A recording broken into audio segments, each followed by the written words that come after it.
By some flaw in time, he ended up being transported to our era. His name is Brisalious, a lover of philosophy. Welcome, my dear observers of the abyss.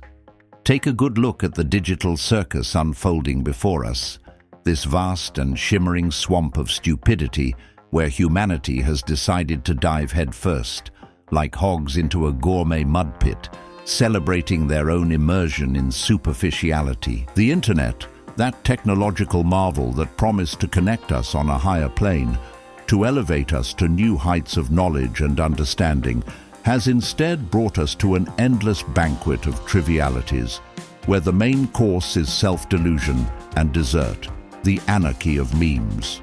So if you want to know how our brains are being transformed into antennas, you must stay until the end of this video. Otherwise, your own transmission will be sabotaged. Subscribe to the channel if you will. I can't promise you nothing but seeking for the truth. Imagine for a moment that the internet isn't a cohesive network of information, but a gigantic collective stomach, a hyperactive digestive organ, incessantly regurgitating and digesting an indistinct mass of data, images, and sounds. Memes, in this grotesque scenario, are the bacteria, the viruses, the parasites that inhabit this gastrointestinal ecosystem. They emerge from nothing.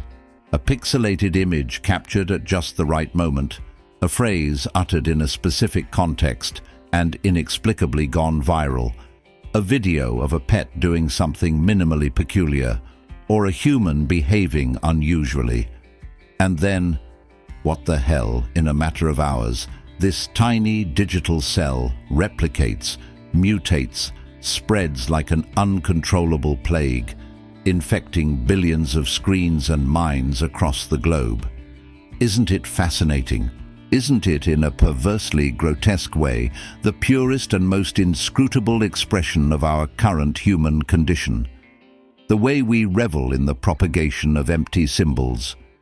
From my modest spectator's chair at the back of the theater, I observe this collective fever, this shared delirium.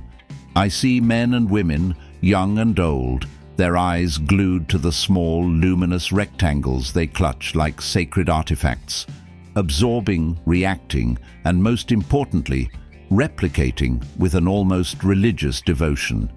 They become vectors without even questioning the origin, the veracity, or the ultimate purpose of what they are transmitting. It's as if humanity, in a global, synchronized psychotic episode, had collectively decided that the most urgent and significant thing to do is share an image of a cat in a party hat. And it's not just any cat in a hat, my friends. It's that cat in that hat, at that precise angle, with that perfectly random caption that, for some unfathomable and almost mystical reason, resonates with the collective soul, triggering laughter or a strange sense of belonging. It's a macabre dance, a ballet of digital ephemera. A meme emerges from the ether, shines with the intensity of a digital supernova for a few hours, perhaps a few days, attracting all attention and conversation, and then, as quickly as it came, disappears, buried under the avalanche of the next big nothing, the next viral frivolity.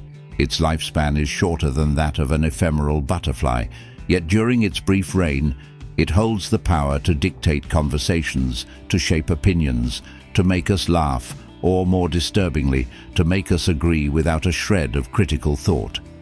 It's the democracy of idiocy, where the simplest, most digestible content, devoid of any deep meaning, often wins, not for its intellectual or artistic profundity, but for its capacity to be instantly understood, chewed up, and regurgitated by millions. Consider the viral trends, the challenges that sprout from the arid soil of digital mediocrity, with the frequency of weeds. People filming themselves performing bizarre feats, or simply imitating choreography that seems to have been conceived for a ritual summoning of minor demons in some dark internet alley. They jump into ice baths, dance on busy highways with traffic whizzing by, sing off-key into their cameras, all in search of validation. A brief and fleeting moment of recognition in the vast and indifferent ocean of data. It's a silent cry for attention, a desperate howl into the vacuum that has become digital existence. And the most beautiful, yet also saddest part of it all, is that, in doing so, they are not expressing themselves. They are becoming mere echoes, fragments of a pattern that someone, somewhere, initiated out of sheer boredom, whim, or perhaps a sadistic social experiment. The absurdity lies not just in the existence of these fleeting phenomena, but in our almost religious acceptance of them as an integral and unquestionable part of modern life. We accept the meme as gospel, the trend as a non-negotiable commandment. We are the faithful congregation of a religion without dogma or priest, worshipping idols made of pixels and likes. The seriousness with which some discuss the quality of a meme, the originality of a format, is almost touching in its naivete. It's as if they were analyzing the nuances of a profound thought or a sublime work of art, when, in reality, they are merely dissecting a piece of digital trash with a hint of accidental irony. What the hell? Don't misunderstand me. The human capacity to find humor in chaos is an admirable virtue, but there's a thin and dangerous line between intelligent satire and the mere uncritical regurgitation of anything that flashes on screen. And that line, my friends, was blurred, trampled, and frankly, obliterated a long time ago. This is the opening scene, the initial panorama, a vast spectacle of digital buffoonery where logic dissolves, coherence disintegrates, and meaning evaporates like water in a scorching desert. A showcase of our intrinsic predisposition to repetition, to blind imitation, to the incessant search for something, anything, to fill the deafening silence between one click and the next, between one scroll and the next. The internet has become humanity's largest and most distorted mirror, reflecting not what we are in our essence, but what we become when we allow ourselves to be defined, consumed, and shaped by virality and the ephemeral.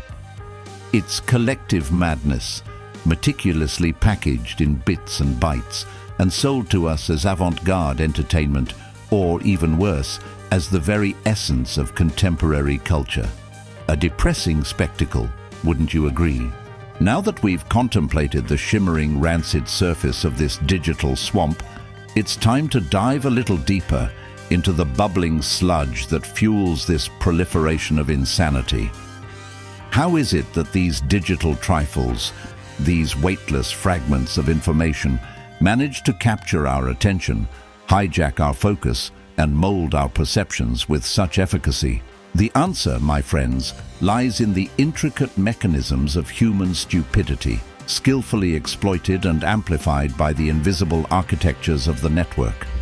It's not a conspiracy in the classic sense, but a perverse symbiosis between technology and our most primitive vulnerabilities.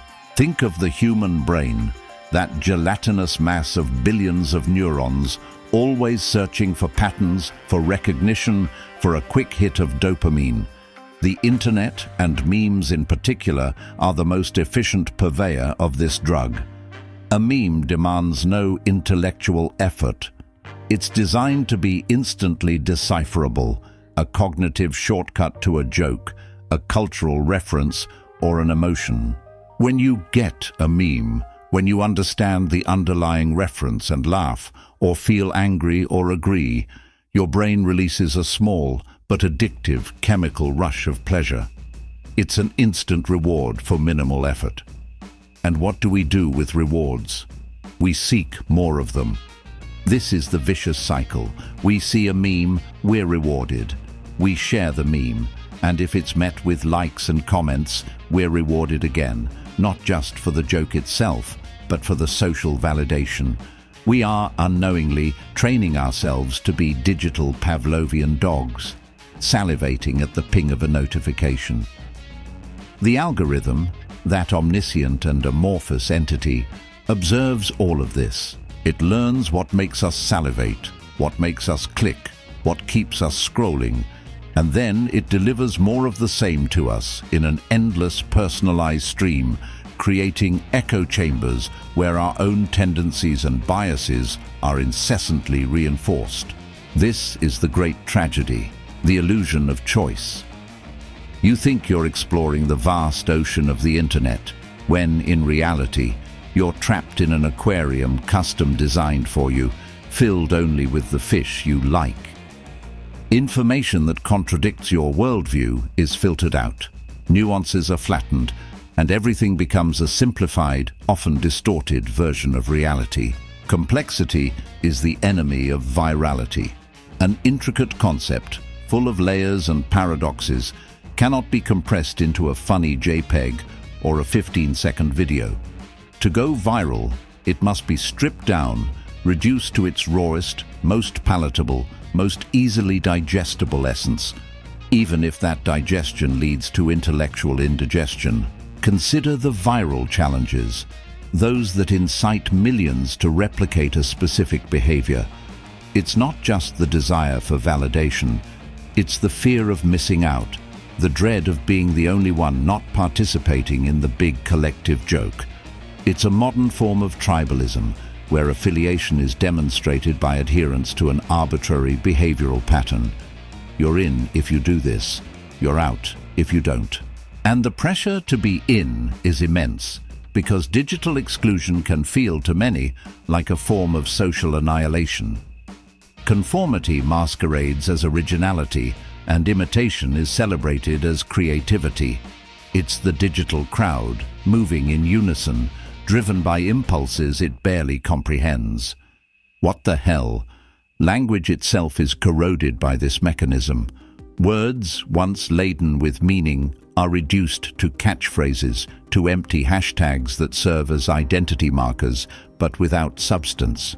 Communication becomes a series of digital head nods, where what matters isn't what is said, but how quickly one can signal alignment with the dominant tribe. The nuances of language, the ability to express complex ideas, the very art of rhetoric, are sacrificed at the altar of viral digestibility. The spread of memes is a case study in global self-deception. People don't share information because they believe in its veracity. They share it because it resonates with a pre-existing emotion, or because it gives them a sense of belonging, or simply because it's funny. Truth becomes secondary to performative relevance. What matters isn't the fact, but the feeling that the fact, or its meme-ified representation, evokes.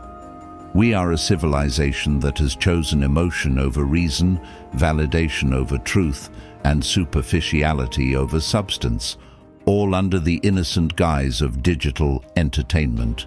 This is the engine behind the frenzy, the machinery that transforms us into mere repeaters of nonsense and, occasionally, of something far more sinister.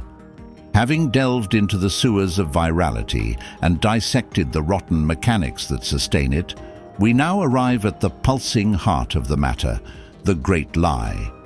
It's not a lie articulated by a single master manipulator, but an intricate web of self-deceptions and collective illusions, skillfully woven by the very tools that were supposedly meant to liberate us.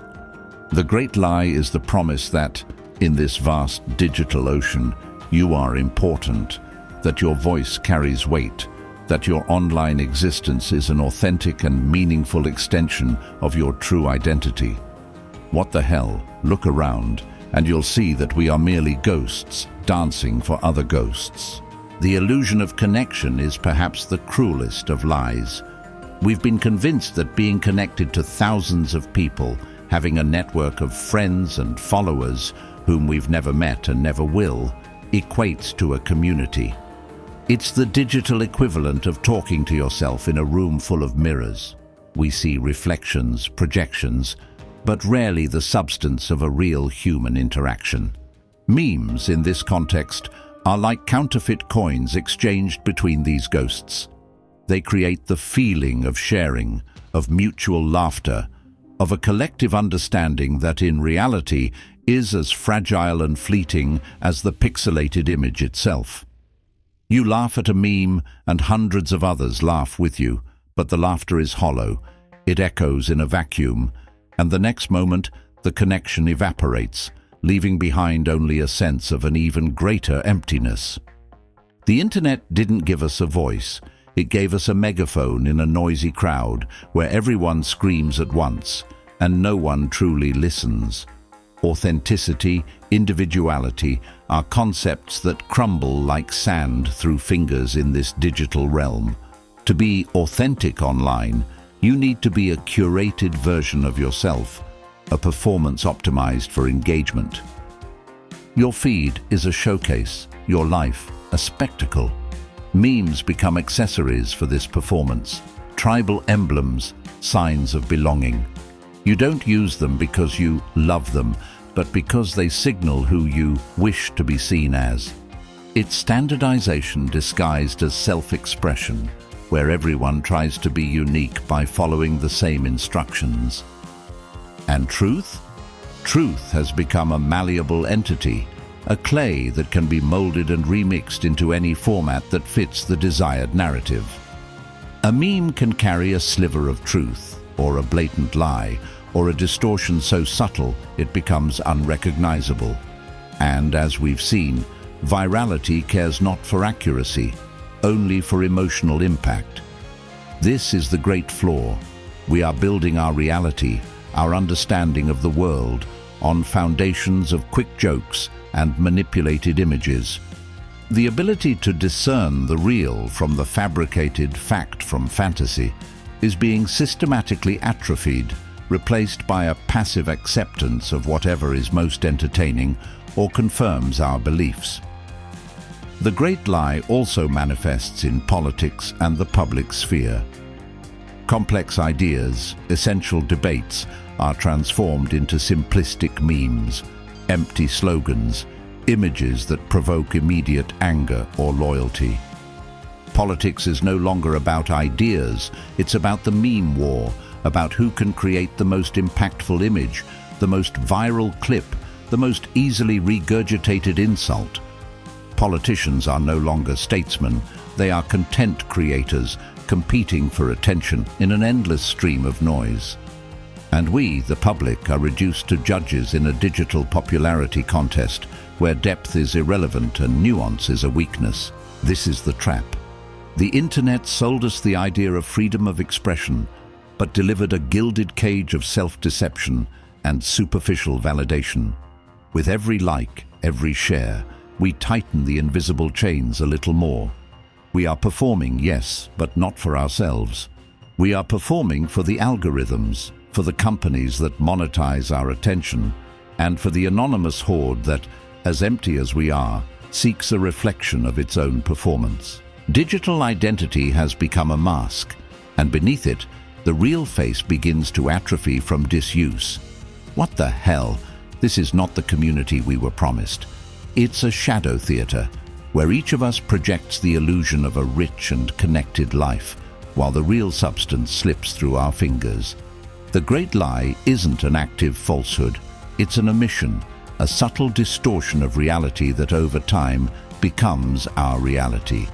And the greater tragedy is that most don't even realize they're living inside it, too busy liking the next meme, too distracted by the next notification to question the structure of the stage they're performing on.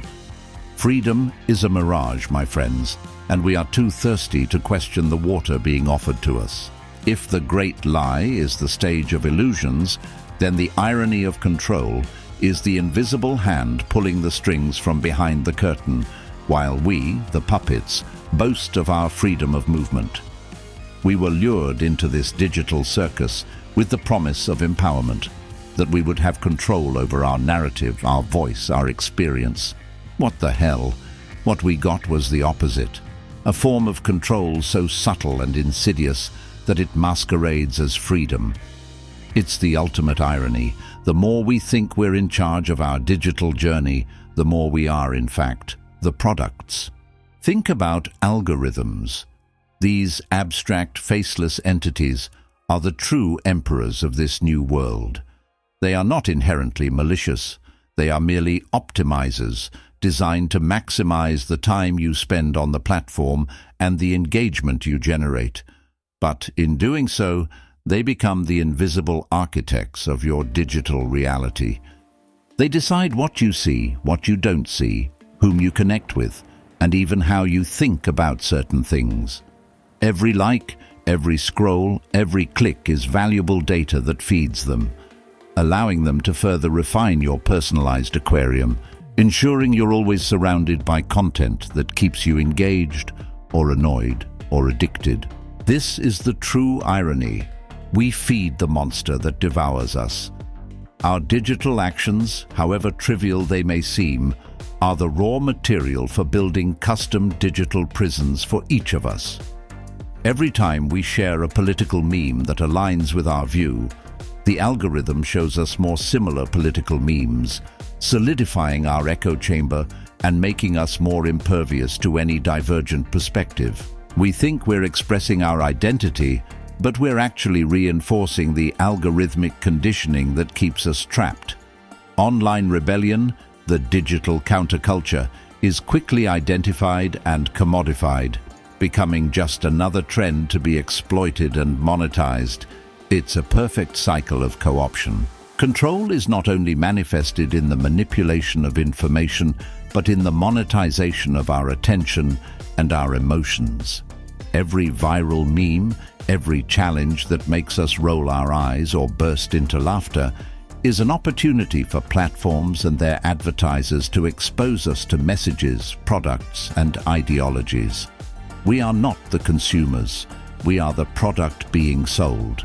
Our minds, our emotions, our time are the most valuable currencies in this ecosystem, and we are handing them over for free with a smile on our faces while we amuse ourselves with the latest viral nonsense. What the hell? What's more ironic than humanity selling its own sanity and agency for a handful of likes and the illusion of a moment of digital glory? The false sense of control is most evident in our belief that we can curate our own feed, choosing whom to follow and what to interact with. It's like a prisoner choosing the color of their cell. The underlying architecture remains the same, and the gods, the algorithms, still dictate the terms of your existence. Meme culture, in particular, has become a powerful tool in this arsenal of control. It can be used to divert attention from important issues, to ridicule political opponents effectively and undetectably, or to create mass consensus around simplistic ideas. It's the digital bread and circuses, a constant distraction that prevents us from questioning the structure of the Colosseum. The final irony lies in our own complicity. We are not innocent victims. We are active partners in our own subjugation. We crave dopamine, we long for validation, and we fear exclusion more than anything else. We open the doors to control, justifying it as entertainment or connectivity. The tools that were supposed to give us a voice have become the most polished and comfortable chains ever to exist. We think we are the tamers, but we are dancing on the circus stage, whipped by invisible algorithms and applauded by an audience that barely exists. This system doesn't need visible tyrants or authoritarian governments to function. It operates with our tacit permission, with our insatiable desire for stimulation and validation. It's a self-perpetuating system, fueled by our own attention, our own data, our own emotions. And so, we arrive at the end of this journey through humanity's digital intestines. After peering into the absurdity, dissecting the mechanics of stupidity, and unraveling the great lie and the irony of control, what remains? Don't expect a user manual, my friends, nor a magic solution to the epidemic of memes and network culture. What the hell? This reality is a parasite so perfectly adapted that it has become inseparable from its host. The resolution, if it can even be called that, is not an escape, but a reassessment of your own position in this vast and inescapable circus. The inconvenient truth is that the cycle will not stop. Memes will continue to be born, to flourish in viral glory, and to die in the digital common grave of oblivion, only to be replaced by a new wave of ephemeral insanity. Viral challenges will continue to emerge, attracting legions of imitators. Algorithms will continue to refine their gilded cages, and the great lie will continue to be retold in 1,000 different forms. This is the new landscape, the natural habitat of Homo digitalis. Accept it, not with bitter resignation, but with the cold lucidity of an observer who has finally understood the nature of the machine. The resolution does not lie in trying to fight the system head-on, which would be as futile as shouting against the tide. It lies in awareness, in the ability to observe the frenzy without being dragged into it. It's like being on a slowly sinking ship, and instead of panicking or trying to patch the holes with your bare hands, you decide to observe the rising water, the reactions of other passengers, the very majesty of the catastrophe, with an almost scientific curiosity. Awareness is your intellectual lifeboat, allowing you to navigate the ocean of data without drowning in superficiality. Understand that value does not lie in digital popularity, nor in the validation of strangers. Value lies in experience, in the depth of thought, in the authenticity of human connections that occur outside the screen, in the complexity of ideas that cannot be reduced to a GIF. These are the islands of sanity in a sea of noise. It's an act of silent rebellion, refusing to be just a vector, a repeater, a pawn in the algorithmic game. It doesn't mean abandoning the internet, that would be impractical and for many impossible, but rather approaching it with a sharp critical sense, with an armor of skepticism. What the hell? Stop looking for meaning where there is none. Stop seeking truth in a format that is inherently designed to distort it. Memes are ultimately echoes. Echoes of laughter, echoes of anger, echoes of fears, echoes of trends. They reflect society, yes, but like a funhouse mirror, where all proportions are grotesquely exaggerated. What they reveal about society is our insatiable hunger for distraction, our predilection for simplicity over complexity, our deep need for belonging, even if it's an illusory belonging. The true philosophy of meme culture and viral trends is not a discovery of some hidden truth, but the revelation of our own fallibility. They are a gigantic and continuous social experiment in real time, documenting how we behave when unleashed from the constraints of face-to-face interaction and equipped with tools for instant proliferation. And the result, my friends, is a tragicomic mix of accidental genius and collective stupidity. So what to do? Nothing in terms of changing the course of the masses. Everything in terms of your own mind. Be the observer, not the blind participant. Question, don't accept. Think, don't just feel. Allow yourself to laugh at the absurdity, but don't become part of it. Recognize the manipulation, but don't let yourself be manipulated. Use the internet as a tool, not as a substitute for real life. Cultivate depth, nuance, real conversation. Step out of the digital Plato's cave and look at the sun, even if it hurts eyes accustomed to the screen's dim light. This is your resolution, the freedom to be the only conscious individual amidst a million digital automatons. It's a solitary freedom, yes, but infinitely more valuable than the ephemeral validation of a crowd. Let the memes come and go. Let the trends churn. Your mind, your attention, your time, these are your true treasures. Don't throw them away for a handful of pixels and a moment of attention. True wisdom lies in knowing that, no matter how noisy the machine, you can choose not to listen to the din and, instead, tune into the silent sound of your own consciousness.